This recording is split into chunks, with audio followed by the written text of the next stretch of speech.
신성한 성품에 참여하는 자. 베드로후서 1장 3절로 11절 말씀. 그의 신기한 능력으로 생명과 경건에 속한 모든 것을 우리에게 주셨으니 이는 자기의 영광과 덕으로서 우리를 부르신 이를 알므로 말미암음이라. 이로써 그 보배롭고 지극히 큰 약속을 우리에게 주사 이 약속으로 말미암아 너희가 정욕 때문에 세상에서 썩어질 것을 피하여 신성한 성품에 참여하는 자가 되게 하려 하셨느니라. 그러므로 너희가 더욱 힘써 너희 믿음의 덕을, 덕의 지식을, 지식의 절제를, 절제의 인내를, 인내의 경건을, 경건의 형제 우애를, 형제 우애의 사랑을 더하라. 이런 것이 너희에게 있어 흡족한즉 너희로 우리 주 예수 그리스도를 알기에 게으르지 않고 열매 없는 자가 되지 않게 하려니와 이런 것이 없는 자는 맹인이라. 멀리 보지 못하고 그의 옛 죄가 깨끗하게 된 것을 잊었느니라. 그러므로 형제들아 더욱 힘써 너희 부르심과 택하심을 굳게 하라. 너희가 이것을 행한즉 언제든지 실족하지 아니하리라. 이같이 하면 우리 주 곧 구주 예수 그리스도의 영원한 나라에 들어감을 넉넉히 너희에게 주시리라. 아멘. 오늘도 복된 주일입니다. 2부 예배당에 나오신 여러분, 그리고 여러 가지 사정으로 인터넷 예배 들어오신 여러분, 주님 앞에 예배 드리는 여러분들과 우리 주님이 이 시간에 함께 계심을 믿습니다. 베드로 후서 강해를 시작하면서 지난주에는 베드로 후서의 내용을 잘 이해하도록 돕기 위해 필요한 서론적 이야기를 했죠. 오늘은 베드로 후서 1장 4절에 나타난 말씀처럼 오늘 설교 제목을 신성한 성품에 참여하는 자라는 제목으로 말씀을 전하려고 합니다. 하나님께서 우리를 불러 구원하신 목적은 신성한 성품에 참여하는 자가 되게 하려고 구원했다고 오늘 본문은 이야기합니다. 그러면 신성한 성품에 참여하는 자라는 말은 무슨 뜻입니까? 신성한 성품? 신성한 성품은 하나님의 성품을 가리킵니다. 하나님께서 우리를 구원시킨 목적은 하나님의 성품을 닮아가게 하기 위함입니다. 신성한 성품이란 말이 좀 새롭기 때문에 좀 이해를 돕기 위해서 신성한 성품을 다른 말로 표현을 해볼게요. 신성한 성품은 다른 말로 하면 성화라고도 할 수 있어요. 신성한 성품이 된다? 우리가 성화가 된다. 또 다른 말로 영적 성장이라고 표현해도 됩니다. 또 다른 말로 열매 맺는 믿음, 이것이 신성한 성품입니다. 또 다른 말로 하면 신성한 성품은 하나님의 형상을 회복하는 것이다, 이렇게 표현할 수가 있습니다. 자, 생각을 해봅시다. 우리가 예수님을 믿고 거듭날 때 성령님께서 우리 안에 내주하십니다. 우리는 내 안에 계시는 성령님과의 교제를 통해 점점 성화를 이루게 되고 나를 통해 하나님의 성품이 더욱더 많이 드러나게 됩니다. 즉 아담의 범죄로 잃었던 하나님의 형상이 성령의 능력으로 하나님의 형상이 점점 회복되어 갑니다. 이렇게 하나님의 성품을 닮아가는 성도를 가리켜서 신성한 성품에 참여하는 자라고 오늘 본문은 표현하고 있습니다. 자, 여기서 지난주 우리가 말씀을 들었던 베드로 후서의 목적을 한번 생각해 보세요. 베드로 후서의 기록 목적이 뭡니까? 이단과 거짓 선생들의 잘못된 가르침에 미혹되지 않기 위해서 하나님이 베드로를 통해 주신 하나님의 말씀이 베드로 후서지요. 그러면 어떻게 하면 이단과 거짓 선생들의 잘못된 가르침을 분별하고 미혹되지 않을 수 있을까요? 그것은 내가 영적으로 성장하면 이단에 미혹되지를 않습니다. 영적으로 성장한 성도는 잘못된 가르침을 분별하는 능력이 생기고 흔들리지 않지요. 영적으로 성장한 성도는 그에게서 신성한 성품, 즉 하나님의 성품이 드러나게 됩니다. 그래서 오늘 본문에 신성한 성품에 참여하는 자가 될 것을 가르치고 있는 것입니다. 오늘 본문을 통해 우리도 하나님을 닮은 성품을 이루어감으로 흔들리지 않는 견고한 성도들이 다 되어지기를 축원합니다. 자, 오늘 본문을 따라 첫째로 생각할 것은 신성한 성품의 주체는 누구인가? 이 말은 다른 말로 하면 신성한 성품을 우리에게 주시고 이루시는 분은 누구인가 하는 질문입니다. 신성한 성품은 하나님의 성품이라고 조금 전에 말씀드렸죠? 내가 어떻게 하나님의 성품의 소유자가 될 수 있는가? 내가 산에 가서 도 닦고 수양하면 하나님처럼 되나요? 불교는 고행과 수련을 통해서 내가 부처가 된다라고 가르칩니다. 불교의 가르침이 그래요. 다시 말해서 내 자신이 여러분 신이 되는 것입니다. 불교는. 그러나 성경은 내가 하나님 닮은 성품의 소유자가 되는 것은 내 수양과 노력으로 되는 것이 아니라 하나님께서 주셔야 되고 하나님께서 만들어 주신다라고 성경은 가르칩니다. 성경 볼까요? 베드로후서 1장 3절을 봐요. 여기 보니까 하나님의 신기한 능력으로 생명을 주시고 경건에 속한 모든 것을 주셨다.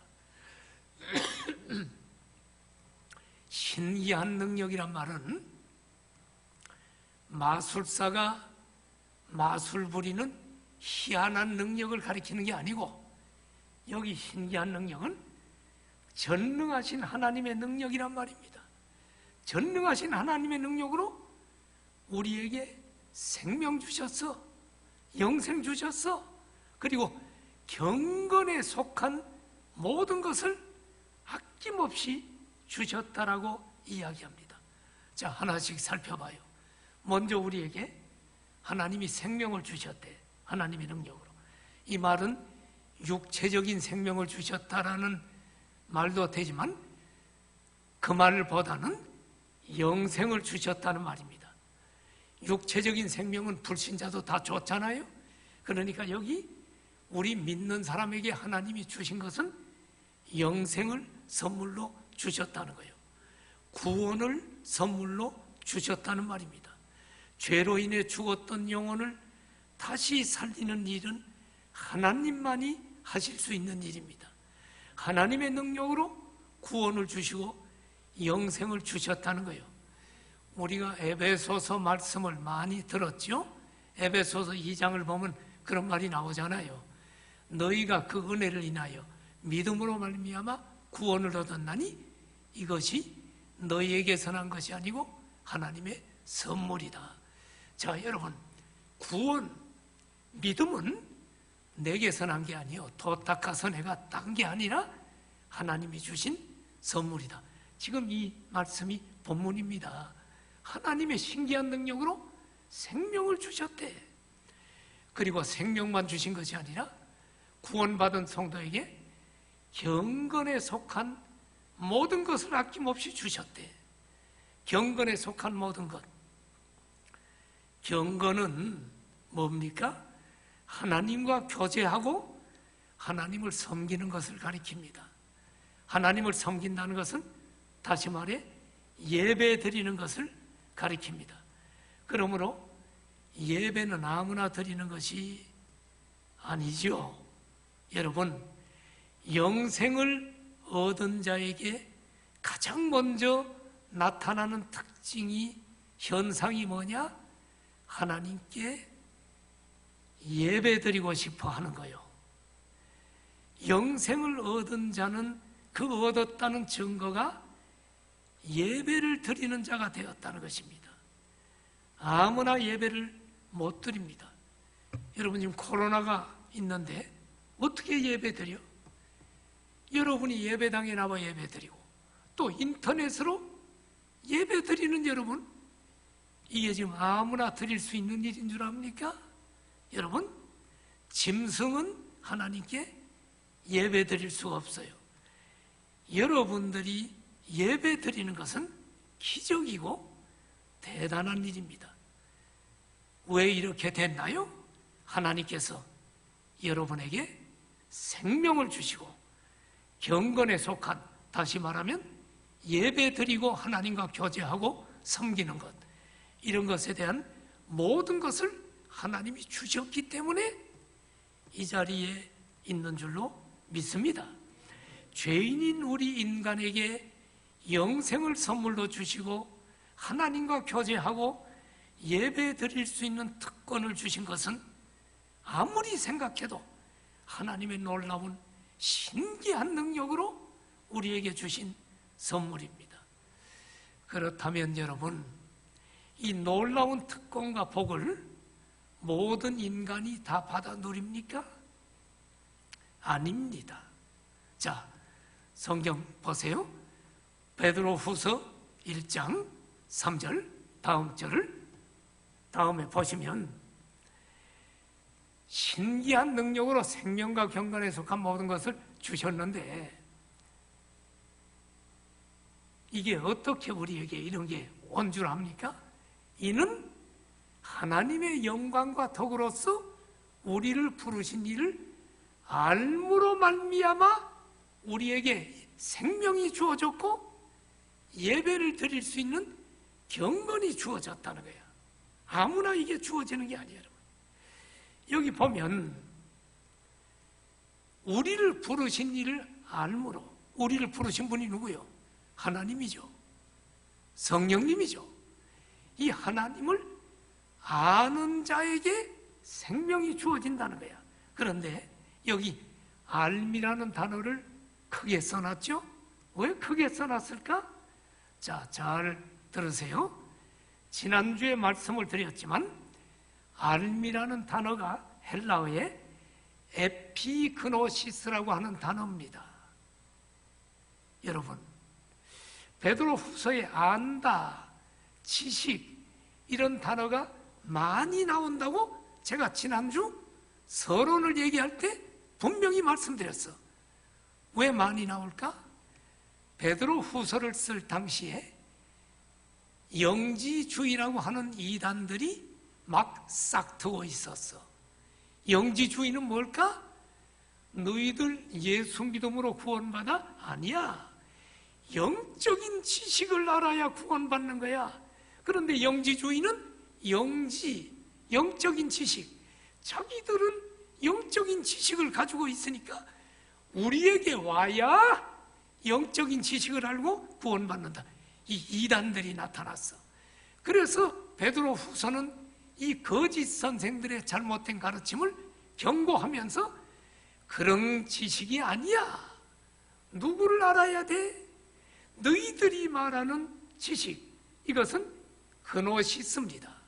그런데 그노시스가 아니라 제가 오늘 본문의 알미라는 단어는 에피그노시스라고 그랬죠? 에피라는 것이 그노시스 앞에 붙어 있어. 에피가 뭐요? 위에라는 뜻이야. 그러니까 여러분, 그노시스는 지식이야. 지식, 위에 있는 지식. 그러니까 여러분, 본문에 알무로 영생을 얻는다는 것은 완전한 지식을 가리키는 에피그노시스라는 단어를 쓰고 있다는 것을 알아야 됩니다. 에피그노시스는 완전한 지식입니다. 이 세상에 박사학위를 100개 받아도 인생이 어디에서 와서 무엇 때문에 살며 어디로 가는지, 인생이 어떻게 하면 영생을 얻는지, 이런 지식을 박사학위 100개를 받아도 알지 못해. 이것은 하나님께 속한 완전한 지식이야. 그런데 우리는 우리를 부르신 하나님을 알므로 에피그노시스, 완전한 지식을 통해서 우리는 여러분 영생과 경건에 속한 모든 것을 받는다는 것입니다. 단순히 공부해서 하는 지식이 아닙니다. 체험적 지식이요, 인격적인 지식입니다. 단순히 하나님과 예수님에 대해 지식적으로 아는 것이 아니라 예수 그리스도의 만남과 교제를 통해 아는 체험적 지식입니다. 사울이라는 청년이 기독교인들을 다 잡아 죽이려고 공문서를 받아가지고 저 시리아의 다메섹을 향해 갔어요. 그런데 다메섹 도상에서 부활의 주님을 만났습니다. 사울아, 사울아, 왜 네가 나를 핍박하느냐? 깜짝 놀랐습니다. 부활의 주님을 만난 거예요. 주여 누구십니까? 네가 핍박하는 예수다. 그때 이 사울은 예수님을 인격적으로 체험적으로 만나서 예수님을 알았어요. 그리고 구원을 받았어. 예수님이 구세주임을 알았어요. 이 알미 에피그노시스야. 그러니까 오늘 설교를 듣는 여러분, 인터넷으로 듣는 여러분들까지, 여러분은 예수님을 인격적으로 만났습니까? 이게 아는 거야. 지식적으로 아는 게 아니에요. 이것을 아는 사람만이 생명이 주어져 있고 구원을 받은 것이고, 그 다음에 하나님이 경건에 속한 모든 것을 주신다는 것입니다. 영생을 받은 자는 하나님과 교제하고 예배드리는 경건이 선물로 주어진다는 것입니다. 자, 이제 베드로후서 1장 4절을 한번 보십시오. 이로써 보배롭고 지극히 큰 약속을 우리에게 주셔서 이 약속으로 말미암아 너희가 정욕 때문에 세상에서 썩어질 것을 피하여 신성한 성품에 참여하는 자가 되게 하려 하셨느니라. 자, 여기 보면 예수님을 인격적으로 만나고 구원받은 성도는 보배롭고 지극히 큰 약속이 주어진대요. 이 약속이 뭔가? 이 약속은 현재의 약속과 미래의 약속 두 가지로 나눌 수 있는데, 지금 예수님을 알고 예수님을 영접한 자는 생명이 주어졌는데, 이 사람에게 주시는 현재의 약속은 뭡니까? 그것은 하나님의 신기한 능력으로 신성한 성품에 참여하는 자가 되게 해주겠다는 약속입니다. 신성한 성품의 주체는 내가 아니라 하나님입니다. 하나님의 성품을 닮아가는 것은 하나님께서 구원과 영생을 선물로 주신 성도에게 성령님이 역사하셔서 하나님의 성품을 닮아가도록 성화를 이루어 주십니다. 그런데 우리가 구원받기 전에는 오늘 본문을 보십시오. 정욕이란 말이 나오죠. 정욕 때문에 세상에서 썩어질 이 세상을 따랐는데 내 속에 생명이 딱 선물로 주어지고 경건에 속한 모든 것을 주니까 이제는 우리는 세상을 따라가는 것이 아니고 신성한 성품에 참여하는 자가 된 거야. 왜? 영원한 세계가 보이기 시작하는 것입니다. 이것이 현재의 약속입니다. 성도 여러분, 여러분들이 예수님을 알고 여러분들이 영원한 생명을 선물로 받으신 분, 한번 아멘 해보십시오. 여러분들에게는 신성한 성품에 참여하는 자가 되도록 약속이 주어져서 이제 하나님의 성품의 씨앗이 심어지고 여러분들이 하나님의 성품으로 지금 빚어지고 있다는 것입니다. 이게 하나님의 보배롭고 큰 약속입니다. 이것이 현재 약속입니다. 현재 여러분과 내가 지금 내 안에 계시는 성령님으로 하나님의 성품이 지금 닮아가도록 빚어지고 있는 과정입니다. 그런데 우리에게 주신 미래의 약속이 있습니다. 그것은 뭡니까? 새하늘과 새 땅, 영원한 천국을 주시겠다는 것입니다. 오늘 하나님의 자녀된 우리는 영원한 천국에 들어갈 줄 믿습니다, 여러분. 그러므로 신성한 성품, 하나님의 성품의 주체는 하나님입니다. 하나님께서 우리를 부르시고 구원시켰습니다. 그래서 생명, 영생도 선물로 주시고 경건에 속한 모든 것도 선물로 주셨습니다. 그리고 하나님 닮은 신성한 성품에 참여하도록 하나님의 성령께서 역사하심으로 우리를 변화시켜 나가시고 계십니다. 이것이 성화입니다. 하나님을 닮아가는 것이 성화입니다. 이 성화는 인간의 힘과 노력으로는 이루어질 수가 없습니다. 그래서 주님의 은혜가 필요하고 성령님의 도우심이 필요한 것입니다. 우리에게 하나님의 성품이라는 씨앗을 심어주신 분도 하나님이시고 하나님의 성품을 닮아가도록 우리를 지금 빚어가시는 분도 하나님이시다. 그래서 신성한 성품의 주체는 하나님이시다. 이게 오늘 성경 본문이 말씀하고 있는 내용입니다. 자, 두 번째로 생각할 것은 신성한 성품에 대한 책임은 누구에게 있는가? 신성한 성품을 주신 분이 하나님이라면 우리가 열매 맺지 못하면 하나님에게 책임이 있나? 내가 타락하면 하나님 책임인가? 그 얘기가 아닙니다. 하나님이 신성한 성품의 주체라고 한다면 우리는 아무것도 안 하고 가만히 있으면 저절로 세월이 지나면 하나님 성품을 담는 자가 되는가? 자, 오늘 성경 봐요. 베드로후서 1장 5절에 보니까 그러므로 너희가 더욱 힘써라. 아니, 신성한 성품을 하나님이 주셨대요. 그런데 그러므로는 뭐요? 하나님이 우리에게 영생도 주시고 경건에 속한 모든 것도 주셔서 하나님 성품 닮아가도록 빚어주시는 분도 하나님이래.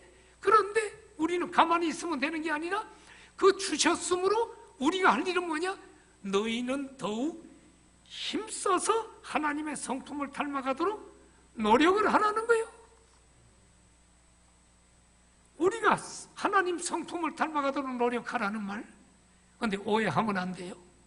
거듭 강조하지만 기독교는 내가 도 닦고 인격 수양을 해서 하나님 닮아가는 게 아닙니다. 내 힘으로 스스로를 개선하려는 노력을 가리키는 말이 아닙니다. 여기 더욱 힘쓰라는 말은 자기 최면하고 나는 할 수 있다, 나는 신념이 있다, 이걸 외쳐서 마인드 컨트롤을 통해서 세상 사람들이 하는 자기 힘으로 힘써서 나를 신처럼 개발하라는 말이 아닙니다. 하나님께서 영적인 씨앗을 던져주고 이제 우리 힘으로 물 주고 키워서 씨앗을 키워서 열매 맺는 그리스도인의 삶으로 성장시키라는 말이 아닙니다. 더욱 힘쓰란 말은 이런 말입니다. 하나님께서 씨앗을 주시고 햇빛도 주시고 괭이와 수학에 필요한 도구에 이르기까지 우리에게 필요한 모든 것을 제공해 주신다는 것입니다. 하나님의 은혜로 구원받은 성도는 구원받는 순간에 우리 안에 성령님이 거하십니다. 그리고 그 성령님을 통해 끊임없이 우리에게 하나님의 능력을 공급해 주십니다. 하나님께서 우리에게 필요한 모든 것을 제공해 주시지만 우리가 할 일은 뭐냐? 본문을 다시 봐요. 더욱 힘쓰라.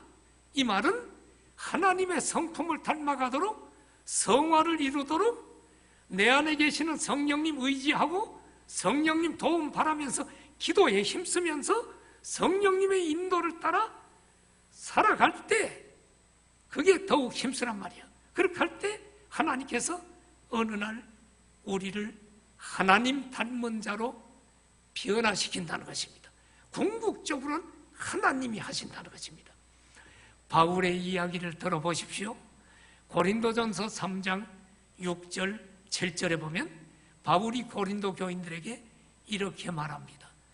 여러분들이요, 나는 힘없고 아볼로는 물을 줬으되 오직 하나님께서 여러분을 자라게 합니다. 무슨 말입니까? 바울은 여러분 복음을 전해가지고 전도자입니다. 전도해가지고 그 영혼을 고린도 교회에다 심었어. 우리 교회 전도하시는 분들이 나가서 복음 전도하면 우리 교회 등록시키죠? 심은 거야. 그리고 그 고린도 교회를 누가 성도들을 양육했느냐? 아볼로라는 사람이 물을 줬다는 거야. 성도들이 이제 믿음이 자라도록 양육을 했는데 누가 자라게 했느냐? 하나님이 자라게 했대. 7절 봐요. 그런즉 심는 이나 물 주는 이 바울이나 아볼로는 아무것도 아니고 자라게 하시는 분은 하나님일 뿐이다. 여러분이 전도해가지고 누구를 갖다 우리 교회에 심어. 나는 열심히 말씀을 준비하고 제자 훈련하면서 성도들에게 물을 줘가지고 자라게 해. 그럼 어느 날 보니까 정말 몇 년 지나고 나니까 정말 믿음 없이 죄 짓던 성도가 우리 교회에 와서 획 갈라지는 사람을 나는 수없이 봤어. 그런데 그것이 내가 한 것이 아니고 전도한 사람이 한 것이 아니고 나는 아무것도 아니고 누구요? 오직 자라게 하는 분은 하나님이 하셨다. 이게 대단히 중요한 기독교 진리입니다. 하나님이 그에게 생명을 주시고 경건에 속한 모든 것을 주셨다는 것입니다.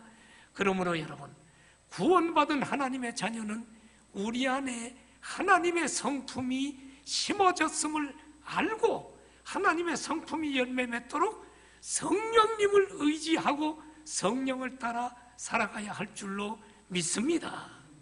자, 이제 구체적으로 하나님의 성품으로 열매 맺고 자라는 단계를 8가지 단계를 하나씩 살펴봅시다.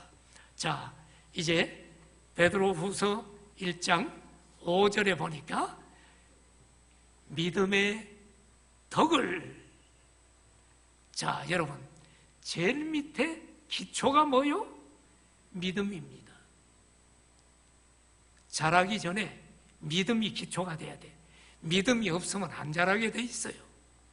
믿음 없는 세상 사람들이 아무리 산에 가서 도 닦아서 훌륭한 사람인데 그것은 하나님의 성품이 자란 게 아니에요. 하나님의 성품이 자라기 위해서는 첫 단계가, 영적 성장의 첫 단계는 믿음의 토대 위에서 이루어집니다.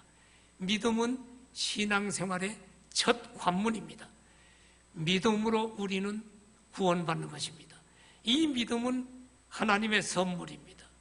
믿음의 토대 위에 이제 구원받은 성도가 하나님의 성품이 형성되기 위해서 두 번째가 뭐냐? 두 번째 보니까 믿음의 덕을, 그죠? 예. 믿음의 덕을, 덕입니다. 예. 덕이라는 게 뭔가? 이게 하나님의 성품인데 우리가 이 성품을 가져야 된다는 거예요. 덕이라는 것은 도덕적인 탁월성을 얘기합니다. 우리 하나님은 도덕적으로 탁월해요. 거짓이 없어. 우리 하나님은 선한 성품, 예? 선한 성품을 가지고 있죠. 예. 하나님은 선한 성품과 행실을 이 덕이라고 하는 것입니다. 그리스도인의 믿음이 참 믿음이 되기 위해서는 바로 하나님의 이 형상을 본받아 도덕적으로 우리도 탁월해야 돼요. 믿기만 하면 안 돼. 믿음 위에 덕을 가져야 돼.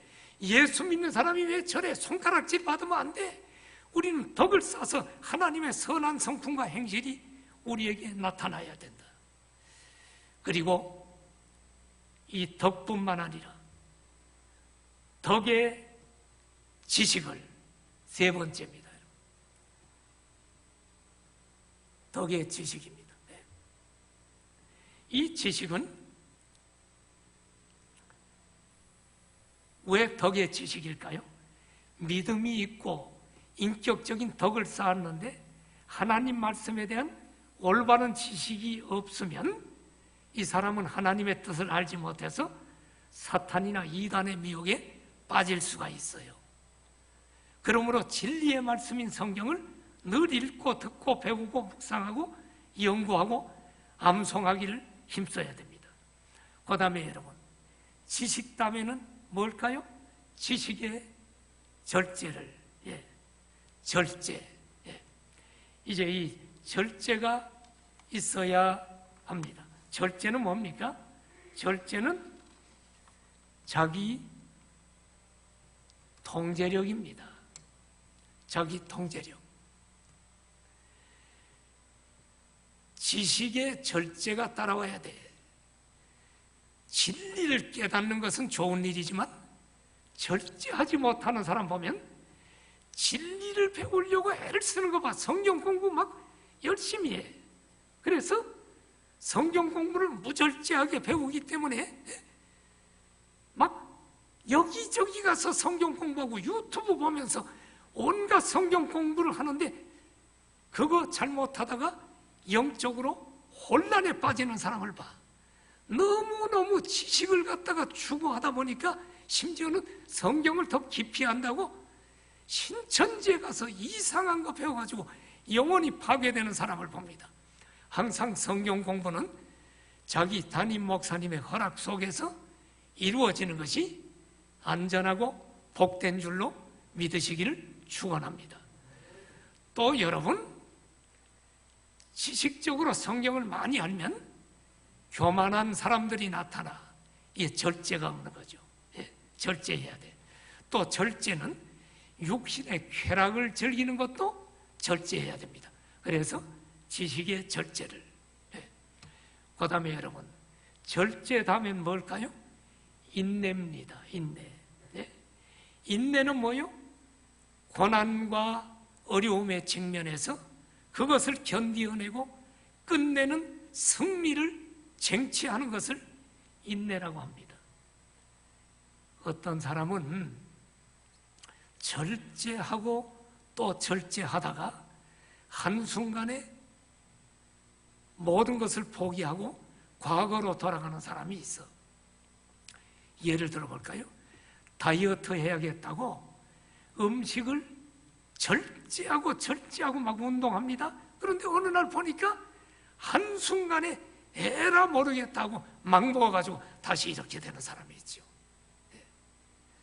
이게 지금 절제는 하는데 인내를 하는 인내가 없기 때문에 그래요. 또 하나 예를 들면 열심히 기도하고 신앙생활을 잘합니다. 자기 몸을 쳐서 절제해. 그런데 기도 응답이 잘 안 됩니다.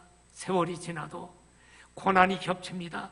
그러면 하나님을 버리고 예전 생활로 돌아가는 사람을 가끔 봅니다. 우리는 하나님을 신뢰하고 소망하는 가운데 끝까지 승리를 쟁취할 때까지 인내하는 것이 필요한 줄 믿습니다. 그 다음에 인내 다음에 하나님의 성품이 뭐예요? 경건입니다. 경건. 경건은 뭡니까? 경건하면 뭐라고 생각 들어요?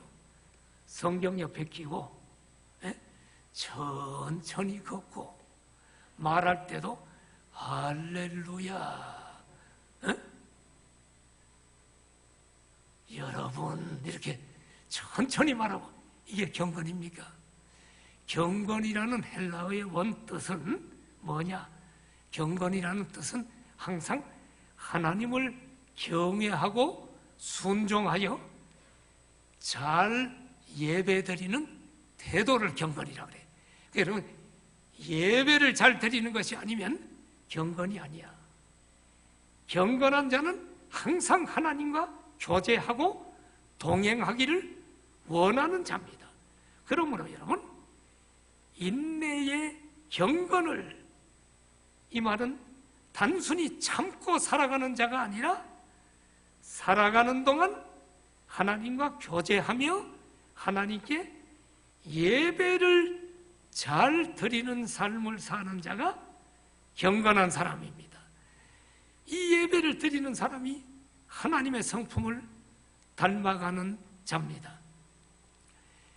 1년이 넘게 코로나가 지금 안 없어지고 있는데, 코로나 핑계로 주일 예배를 우리가 지금 제한을 했잖아요.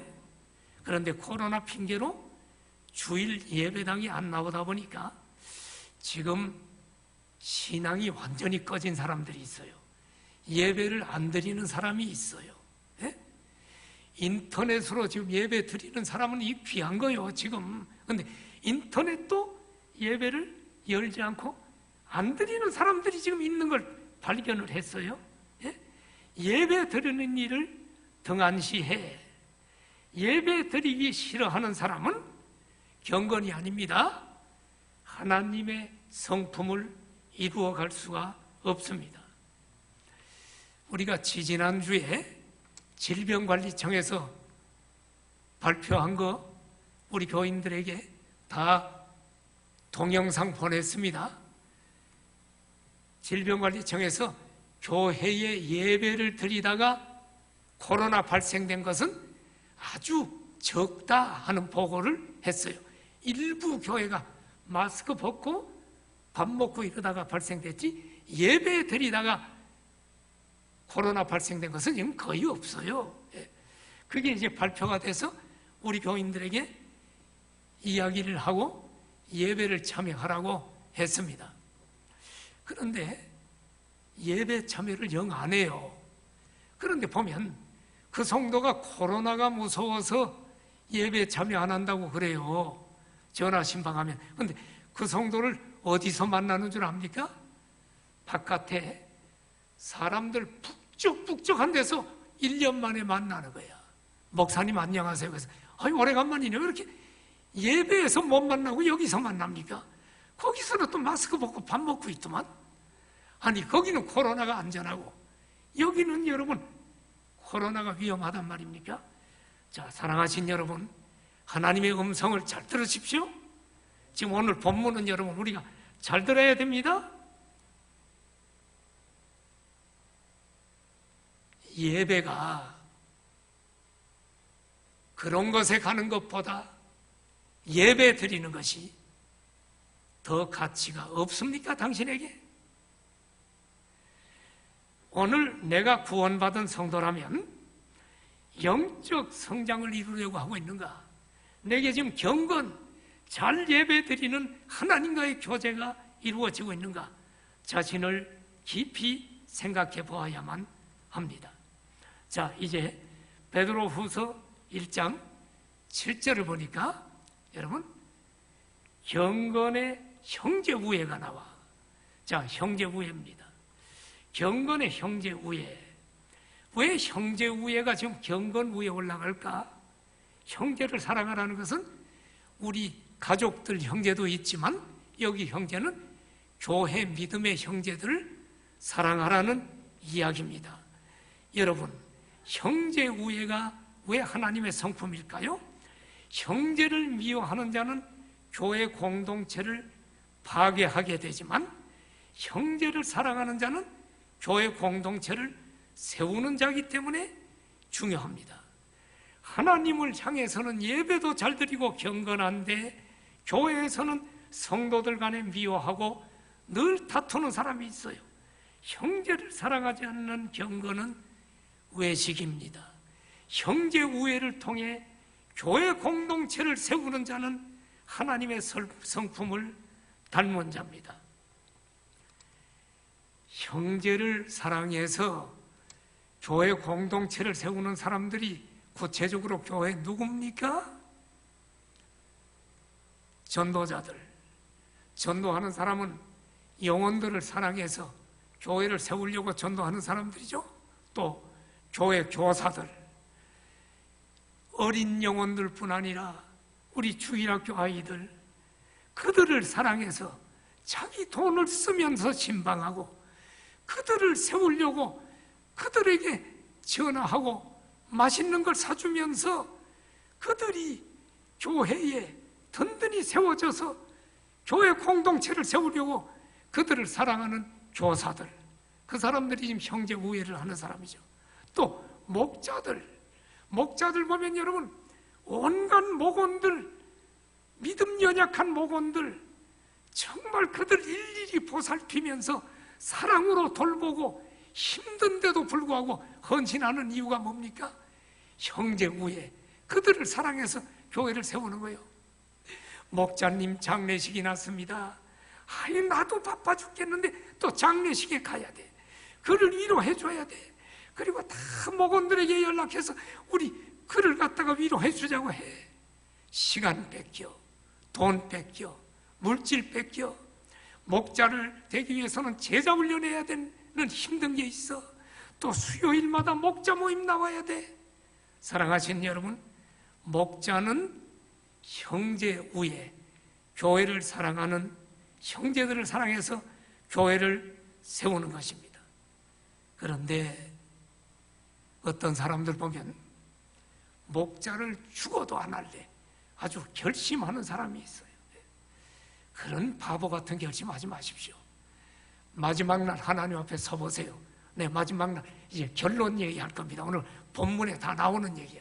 이런 것을 세운 사람과 이런 것을 안 세운 사람은 마지막에 결과가 무서운 결과로 나뉘어진다는 것을 성경은 이야기합니다. 그러면 여러분, 형제 우애를 하기 위해서 목자를 한다? 이것이 얼마나 복인 줄 압니까? 네. 그런데 어떤 사람은 목자를 하다가도 힘들어서나 간둘래요. 병들면 사표를 내야 돼. 병들면 내가 할 수가 없잖아요. 휴직을 하든가 사임을 해야 돼. 목사도 여러분 병들고 내가 도저히 설교할 수 없을 만큼 쓰러지면 휴직을 하든가 사표를 내든가 사직을 하든가 다른 사람이 해야 돼. 그런데 그렇지 않을 때는 이 영광스러운 직분을 감당해야 돼. 나는 여러분 목사가 된 것을 얼마나 감사하게 생각하는지 몰라요. 나는 원래 이기적인 사람이야. 나는 목사가 될 만한 그릇이 아니에요. 내가 참 아직도 형편없지만 내가 성화가 많이 됐어. 내가 많이 주님을 닮아왔어. 목사가 되고 나서 더 닮아왔어. 나는 원래 이기적으로 태어나가지고요, 이기적으로 우리 부모님이 나밖에 몰랐어. 내가 해달라면 다 해줬어요. 그래서 나는 성질이 좋지 않았어요.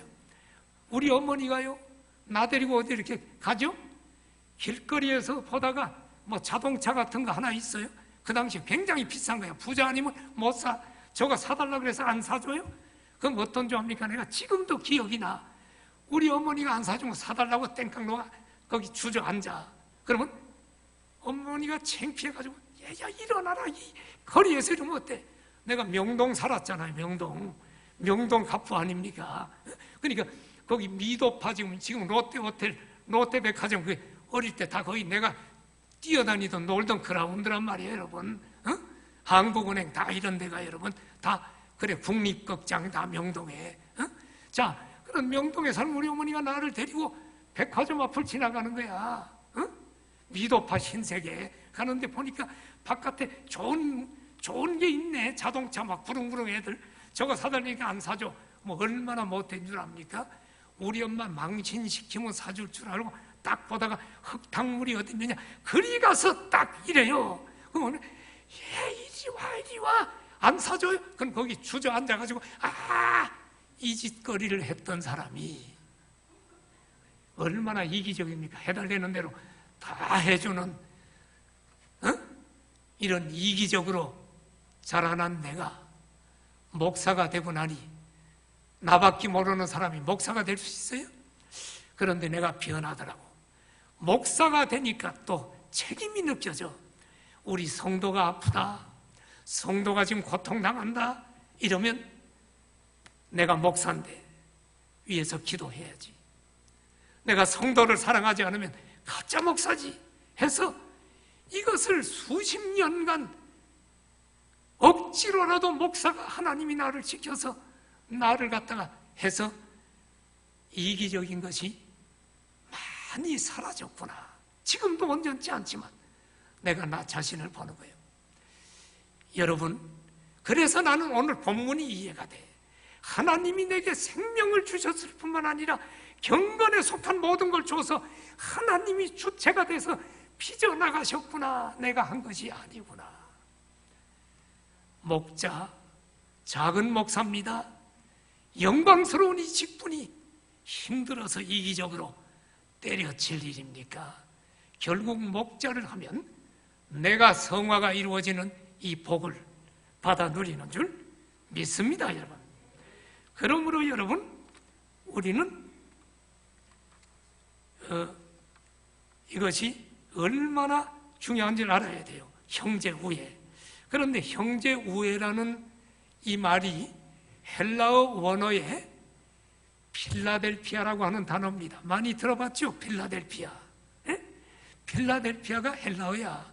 이게 형제 우애라는 단어야. 이 형제 우애라는 단어를 가진 도시가 두 군데가 있어.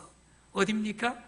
요한계시록 1장 11절에 나오는 초대 소아시아의 빌라델비아 교회에 편지하노니, 아시아 7교회 중에 빌라델비아 지역에 있던 교회, 그 빌라델비아가 필라델피아, 형제 우애라는 이름이야. 또 하나 이름은 어디 있어요? 지금 미국에 가면 필라델피아, 이것이 바로 형제 우애라는 이름을 가진 아름다운 이름의 도시입니다. 자, 이제 마지막 하나님의 성품을 담는 최고의 마지막은 형제 우애의 사랑입니다. 그리스도인들이 쌓아야 할 하나님의 성품 마지막 덕목으로 성경은 사랑을 이야기합니다. 그런데 여기 사랑은 헬라어 원어의 아가페 사랑입니다. 아가페 사랑은 뭐요? 그리스도께서 십자가에서 보여주신 그 사랑입니다. 이것을 우리는 닮아가라는 것입니다. 이제 우리 신의 성품에 참여하는 자가 됐는데, 이 사랑은 무조건적이고 희생적인 사랑입니다. 원수까지도 사랑하는 사랑입니다. 사랑의 원자탄 손양원 목사님께서 자기 아들을 죽인 자를 양아들 삼았던 그 사랑이 이 아가페 사랑입니다. 이 8가지 덕목들은 신의 성품에 참여하는 자가 맺어야 하는 열매입니다. 믿음으로 시작된 신의 성품이 사랑으로 완성됩니다. 참된 그리스도인들이 이루어야 할 이 모든 덕목들은 예수 그리스도를 믿음으로 점진적으로 이루어지는 것입니다. 마지막 열매가 사랑입니다. 그런데 이 믿음을 통한 구원도 하나님이 주셨고, 하나님의 성품을 닮아 열매를 맺게 하시는 분도 하나님이십니다. 그러므로 포도나무가 가지에 붙어 있으면 절로 열매를 맺는 것처럼 우리는 하나님을 철저히 의지하고 내 안에 계신 성령님의 음성을 따라, 성령을 따라 살아가면 하나님의 성품을 닮아가는 열매를 맺을 줄로 믿습니다. 이제 마지막 3번째 이야기를 하려고 합니다. 신성한 성품의 결과는 무엇인가? 지금까지 말한 믿음부터 사랑까지 8가지 덕목인 하나님의 성품이 전혀 나타나지 않는 사람들의 결과와 8가지 덕목인 하나님의 성품이 이루어지고 있는 사람들의 결과는 완전히 다릅니다. 먼저 신성한 성품이 없는 사람의 결과를 살펴봅시다. 신성한 성품이 없다는 것은 지금 얘기한 8가지 덕목이 안 나타나는 사람, 잘 여러분 한번 보세요. 나는 지금 나타나고 있는가? 안 나타나고 있다면 어떤 결과인가? 베드로후서 1장 9절에 그 사람은 세 가지를 얘기하고 있는데, 첫째는 이런 것이 없는 자는 맹인이고, 두 번째는 멀리 보지 못하고, 세 번째는 옛죄가 깨끗하게 된 것을 잊었다. 맹인이라는 게 뭐예요? 이게 안 나타나는 사람은 영적인 눈이 어두워 영적인 진리를 깨닫지 못한다는 거야.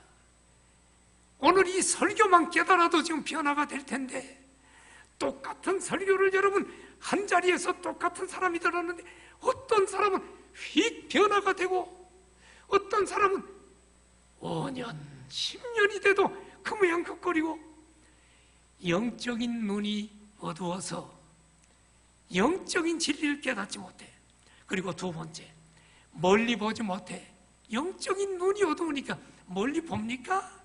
탐욕의 눈이 어두워서 안목의 정욕으로 바로 앞에 있는 세상의 것은 보이지만 멀리 있는 영광스러운 내세 천국은 보지를 못한다는 거야.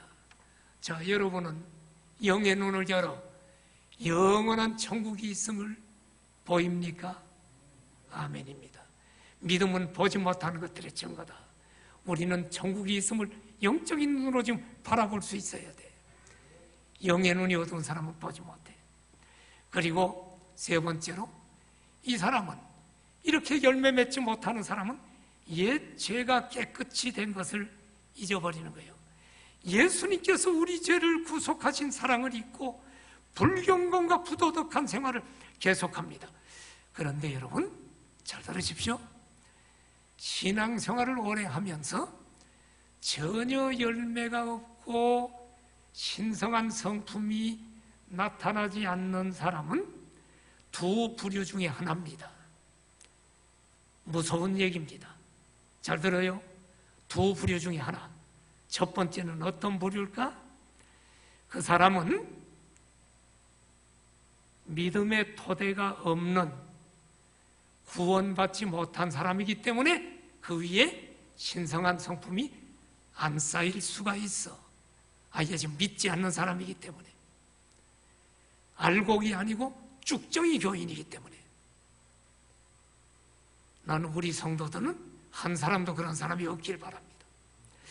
그런데 이런 게 안 나타나는 사람들 중에 또 한 부류가 있어. 구원은 받아서 믿음의 토대는, 믿음으로 구원받아서 믿음의 기초는 돼 있는데 그 위에 쌓아지지 않아. 이 사람은 성령의 음성을 듣고 갈라디아 말씀처럼 성령을 따라 행하면 성령의 열매 맺는다고 하는데, 성령을 따라 행하는 것이 아니라 내 속에 육신을 따라 행하는 육적인 그리스도인들이 있어요. 이 사람은 구원은 받았지만 참 부끄러운 구원을 받은 사람이죠. 자, 그러면 이제 신성한 성품이 이루어지고 있는 사람의 결과를 살펴봅시다. 이게 얼마나 축복인지. 8가지 덕목이 지금 나타나고 있는 사람은 첫째로 결과가 성령의 열매를 맺는 자가 됩니다. 베드로후서 1장 8절을 보십시오. 여기 보니까 이런 것이 너희에게 있어. 이런 것은 8가지 덕목이 있는 사람은 흡족한즉 너희로 우리 주 예수 그리스도를 알기에 게으르지 않고 열매 없는 자가 되지 않게 하려니와. 여기 보니까 8가지 덕목을 이루기 위해서 게으르지 않으면 그리스도를 체험적으로 아는 깊은 지식을 통해 하나님의 성품을 담는 열매를 맺게 된다는 거예요. 자, 다시 잘 봐요. 성경의 중요한 진리입니다. 이 8가지 덕목이 나타나는 사람은, 여러분, 예수 그리스도를 알기에 게으르지 않는다. 자, 여기 알기란 말이 또 나왔죠. 안다라는 단어가 아까 영지주의를 대항해서 지금 베드로후서에 안다는 말이 많이 나와. 이게 지금 에피그노시스라 그랬어. 완전한 지식이야. 영지주의가 아는 그런 지식이 아니에요. 이거는 예수 그리스도를 체험적으로 아는 거예요. 예수님을 만난 사람은 반드시 열매가 맺히도록 게으르지 않고 근면하게 예배도 드리고 성경도 읽고 기도도 하고 하나님의 성품이 열매 맺도록 된다는 거예요, 여러분. 체험적으로 하는 사람은. 두 번째로, 신성한 성품이 이루어지고 있는 자는 구원이 보증돼. 베드로후서 1장 10절 보세요. 그러므로 형제들아, 너희가 더욱 힘써 너희 부르심과 택하심을 굳게 해라. 이것을 행한즉 언제든지 실족하지 아니하리라. 실족하지 않는다는 말은 지옥으로 발이 미끄러져서 들어가지 않는다는 말이야. 구원이 보증된다는 말입니다. 우리가 구원의 확신을 가지라고 말할 때 구원의 확신이 자꾸 흔들릴 때가 있어. 그런데 많은 사람들이 이 구원의 확신을 잘 몰라. 성경 공부하면서 구원의 확신함은 가지는 줄로 알고 있는 겁니다. 구원의 확신이 자꾸 흔들릴 때가 있어요. 내가 정말 구원받았나? 지금 죽으면 내가 천국 갈까? 그런데 예수님을 믿고 전혀 변화가 안 되면 구원의 확신에 대한 성경 공부해도 불안한 거예요. 내가 흔들립니다. 그러나 내 삶 속에 변화가 일어나는 것이 보이기 시작할 때, 아하, 하나님께서 나를 택하시고 부르셨구나, 확신이 온단 말이에요. 그래서 오늘 성경을 다시 봐요. 너희가 힘써 너희 부르심과 택하심을 굳게 하라. 하나님이 부르시고 택하신 건 하나님이 하셨어요. 그런데 우리는 힘쓰고 굳게 하는 건 우리가 해야 돼. 우리를 구원시킨 분은 하나님인데 정말로 하나님이 우리가 구원받았다는 것을 보증하려면 그 증거가 나타나야 돼요. 그것은 하나님께서 부르심과 택하심을 굳게 하려고 힘쓰는 모습이 내게 나타날 때 그 사람이 구원받은 하나님의 자녀입니다. 부르심과 택하심을 굳게 하라는 말은 하나님의 성품 8가지 덕목을 이루려는 모습을 가리킵니다. 이 8가지 덕목을 이루어 하나님의 성품을 닮아가는 모습이 나타나는 사람은 확실히 구원이 보증됐다라고 말씀드릴 수가 있습니다. 이제 세 번째로, 신성한 성품이 이루어지고 있는 사람에게 결과는 뭐냐? 이 사람은 마침내 예수 그리스도의 영원한 나라에 넉넉히 들어갑니다. 마지막 절 봅시다. 베드로후서 1장 11절. 예수 그리스도의 영원한 나라에 들어감을 넉넉히 너희에게 주신다. 하나님의 부르심과 택하심을 받은 성도는 그 안에 하나님의 성품이 심어졌으므로 이 심어진 씨가 반드시 열매를 맺어야 돼요. 우리가 성령님을 의지하고 영적 성장을 위해 힘쓸 때 하나님의 성품이 우리에게 이루어질 것입니다. 그 성품이 이렇게 이루어질 때 그때 천국에 넉넉히 들어가는 상급을 받게 됩니다. 구원을 얻되 겨우 얻어서 천국에 들어가는 사람도 있지만 구원을 받은 후에 신앙 인격을 하나하나 쌓아놓은 사람은 천국에 넉넉히 들어갈 수 있는 은혜를 받는 것입니다. 천국에서는 그래서 여러분 상급이 차이가 나요. 성도 각자가 지닌 공력을 따라 상급을 받게 됩니다. 만약 믿음이 성장하지 못했다면 상급도 없을 것입니다. 성경 구절 마지막으로 한 번 더 봐요. 고린도전서 3장 14절. 여기 하늘의 상급이 나와. 마지막 날 하나님 심판대 앞에서 우리가 공적이 그대로 있으면 상을 받는데 그것을 실험해 보는 거예요.